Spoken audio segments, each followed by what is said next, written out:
Halo guys, assalamualaikum warahmatullahi wabarakatuh. Terima kasih yang udah stay sama channelnya bersama official lagi. Semoga kalian selalu sehat, berkabar kalau untuk kita semuanya. Gimana kabar kalian, sehat? Alhamdulillahirobbilalamin. Semua masalah saya mendoakan yang lagi sakit Allah sehatkan, teman kasih yang berjuang untuk memajikan tentunya diberikan kekuatan sampai finish, teman kasih membahagia juga tentunya, jangan lupa bersyukur. Maaf cuy, pakai kacamata ini ya karena kayak Disam lagi panas-panasan ini, diterik matahari dan silau men. Karena di sekarang itu hari Minggu ya, banyak teman-teman Kaisam pada libur, jadi tempatnya semuanya sudah dikuasai, jadi kayak Kaisam kehilangan studio. Jadi Kaisam ngoceh di sini bareng kalian. Ya udah nggak apa-apa ya. Hari ini kita gibah apa? Kita gibah yang ada di media sosial aja yuk. Ada ceritanya sebuah keluarga Hong Kong, ya kan? Dia punya kakak laki-laki, dia itu menikah dengan mantan domestic helper, ya kan?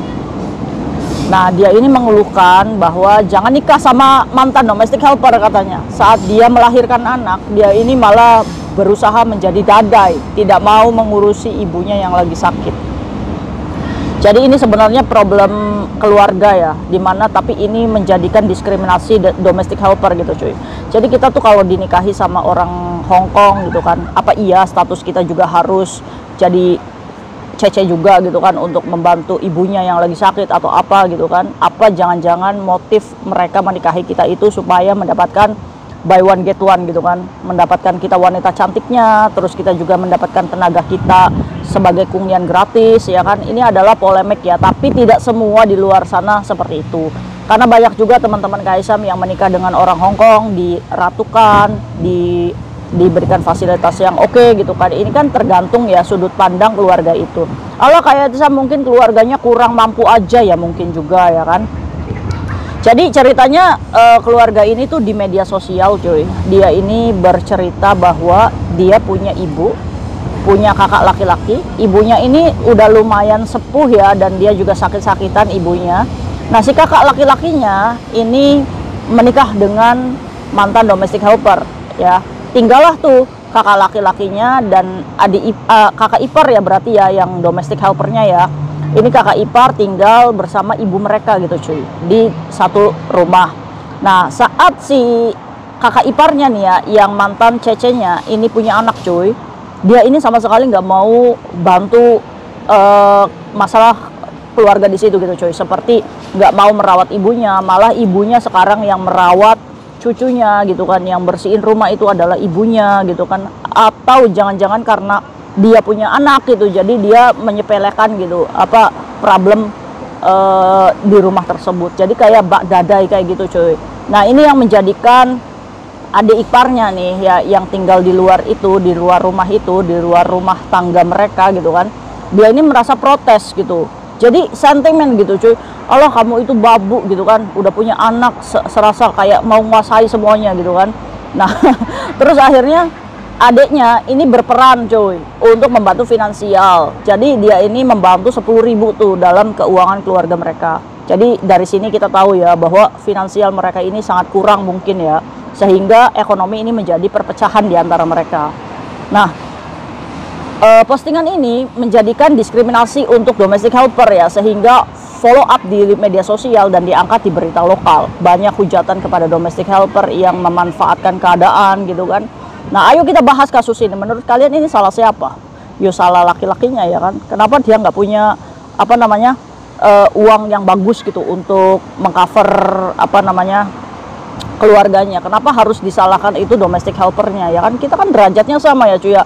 Kalau si laki-laki itu cinta gitu kan, suka gitu kan, ya harusnya dia juga harus berjuang tuh gimana caranya supaya istrinya walaupun dari background domestic helper ya harus dihargai sama keluarganya, bener nggak?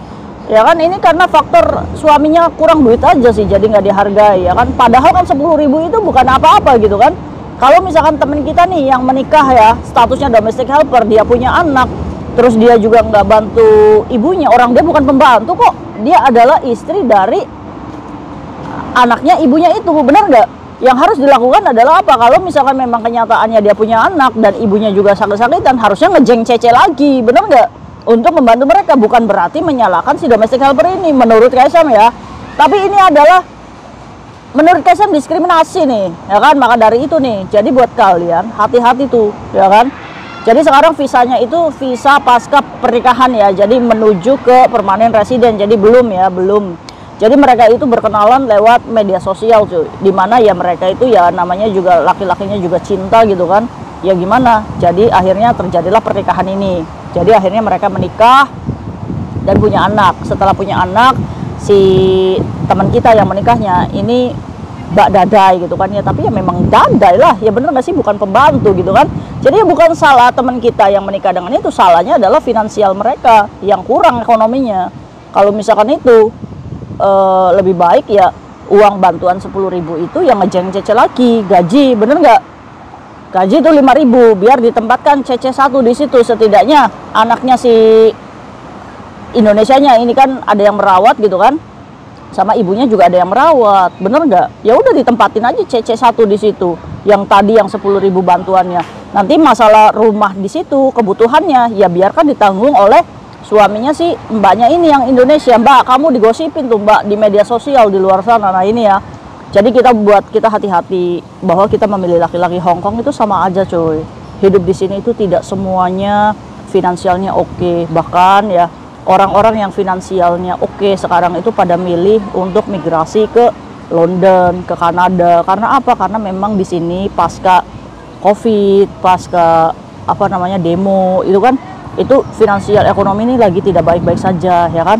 Jadi buat kalian yang memang tujuan kalian pengen jadi dependent Hong Kong untuk bisa bekerja secara legal di sini dengan ID permanen, itu adalah konsekuensi kalian. Tapi kalau misalkan keuangan orang Hong Kong itu sama aja dengan kita cuy, mereka juga bekerja keras, jadi penghasilannya mereka itu di salary segitu, tapi pengeluarannya juga banyak gitu kan, ada pajak yang harus dibayar ya kan, harus sewa rumah dan gedung itu nggak sedikit biayanya ya kan. Jadi buat kalian hati-hati ya dalam memilih pasangan kita di Hong Kong. Kalau tujuan kalian untuk mendapatkan KTP Hong Kong aja, ya berarti kalian harus berjuang dalam pernikahan suka duka dalam 7 tahun ke depan ya. Nah itu jadi sebenarnya buat kita ya udahlah, kita mumpung masih kesempatan kerja gitu kan di majikan ya, kalau menurut Kaisam sih harus kitanya yang dikuatkan mental sebagai independent woman-nya dulu ya cuy ya. Tapi kalau misalkan udah ketemu jodoh ya balik lagi gitu kan. Cuma ya di luar sana itu ya seperti itu gitu kan, masih ada diskriminasi kita ini sebagai domestic helper. Bahkan seruannya tuh nggak main-main, mereka itu menyerukan bahwa janganlah nikah sama domestic helper, katanya juga gitu. Ya salahnya ya laki-lakinya nggak punya duit, nyalain domestic helper. Kalah cantiknya sih sama domestic helper. Domestic helper itu cantik dari lahir semua, tapi memang kita akui ya cuy ya, teman-teman kita Indonesia tuh bener-bener lebih cantik daripada dada-dada ibaratnya. Pokoknya intinya pilihan lah ya. Tapi apakah mungkin sih standar laki-laki itu menurun gara-gara finansial gitu kan ya. Jadi untuk menggait wanita lokal itu tidak segampang menggait wanita Indonesia gitu kan. Indonesia itu menarik karena apa? Pelembut ya kan, penyayang, pengertian ya kan, mampu memberikan kenyamanan. Itu sih yang membuat laki-laki Hong Kong ini memilih untuk menikah dengan CC gitu kan. Nah itu buat kita hati-hati di luar sana, jangan sampai kita juga jadi kitanya jangan sedih gitu hatinya karena konflik keluarga, ekonomi yang kurang di suatu keluarga Hong Kong ya kan, menjadikan kita lebih kena mental gitu kan. Harusnya kita di sini bisa menjadi orang yang sukses dengan gaji kita sebagai domestic helper aja juga kan, sebenarnya bisa sih kita untuk sukses itu ya. Hanya saja gengsi kita itu terlalu gitu kan. Kalau misalkan kita tuh kayaknya punya kebanggaan sendiri kalau kita punya KTP Hong Kong gitu kan, padahal for what gitu kan. Kita KTP Indonesia aja kayak Kaisam bangga kok. Saya bangga menjadi orang Indonesia walaupun saya tidak berubah menjadi warga negara asing ya. Buat Kaisam, cinta Indonesia, sayang Indonesia, kembali ke Indonesia dengan kesuksesan itu merupakan tujuan kita kenapa kita bekerja di luar negeri ya. Nah itu buat kalian yang masih berjuang dengan visanya, Kaisam doakan semoga berhasil. Mungkin itu sharing Kaisam hari ini. Awas tuh kalian lagi digibahin ya. See you next video, bye bye. Assalamualaikum warahmatullahi wabarakatuh. Menurut kalian gimana nih